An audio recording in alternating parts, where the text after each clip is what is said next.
So actually ఇప్పుడు సమస్య గురించి నేను మాట్లాడలేదు. చాలా ఉన్నాయి కాబట్టి ఇండస్ట్రీలో ఏదో ఒకటి ఎప్పుడో ఒకప్పుడు వస్తూనే ఉంటాయి. అయితే ఆ సమస్య ఏదైనా కూడా వెళ్ళే ఫస్ట్ పర్సన్‌గా అప్పుడు దాసరి గారు ఉండేవారు. అవును. ఇప్పుడు ఎవరి దగ్గరికి వెళ్ళాలి అనేది ఒకటైతే, ఆయన లేని లోటు అనేది ఎవరు తీరుస్తారు? ఆ భర్తీ చేసే ప్లేస్ గురించి ఎప్పుడు డిస్కషన్ వస్తూనే ఉంది. ఏ సమస్య వచ్చినా. రీసెంట్ డేస్‌లో వేతనాలకు సంబంధించి దాని దగ్గర వచ్చినప్పుడు కూడా ఎవరి దగ్గరికి వెళ్ళాలి అని చాలా తర్జన భర్జన పడి వెళ్ళారు, మాట్లాడారు. చాలా మీటింగ్స్ జరిగాయి. ఫైనల్‌గా ఒక కంక్లూజన్‌కి కూడా వచ్చారు. స్టిల్ ఆ ప్లేస్ ఉండిపోయింది అలా. అంత ఓపిక, అంత మంచితనం, సర్ది చెప్పే గుణం, అంటే నేను ఎక్కడి నుంచి వచ్చానో అన్న విషయం తెలిసిన వ్యక్తి, 10 మందికి చేద్దాం, కోవిడ్లో ఎలా ఎంతమందిని ఆయన కాపాడాడో ఇవన్నీ తెలిసిన వ్యక్తి ఒక చిరంజీవి. ఆల్టర్నేటివ్ ఎవరు లేరు కదా.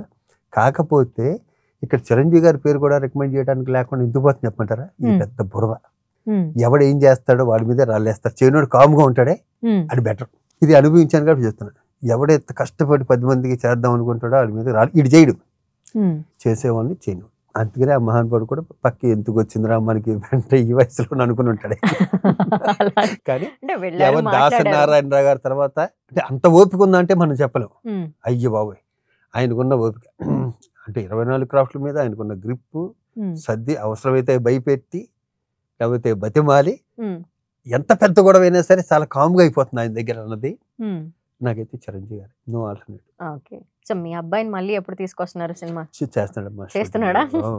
జరుగుతుంది, షూటింగ్ జరుగుతుంది. ఏం సినిమా? ఎలా ఉండబోతోంది? కన్నడ తెలుగు. నా అబ్బాయి నాకు ఎప్పుడు ముద్దుగానే ఉంటాడు, బాగానే చేస్తాను అనుకుంటాను. తను ఎలా అంటే ఎలాంటి సినిమాలో చూడాలనుకుంటారు? మీకంటూ ఒక లోపల ఉంటుంది, నా కొడుకు ఇలా అయితే బాగుంటుంది. నాకైతే ఇలాంటి సినిమాలు చూడాలనిపిస్తుంది. వాడు స్టార్టింగ్ అయినా అంటే ఇప్పుడు నేను చెప్పితే ఎప్పుడో చెప్పాడు అనుకుంటాడు. ఇక్కడ ఫాదర్ అయినా సన్ అయినా రికమెండేషన్లు ఏమీ పనిచేయవు.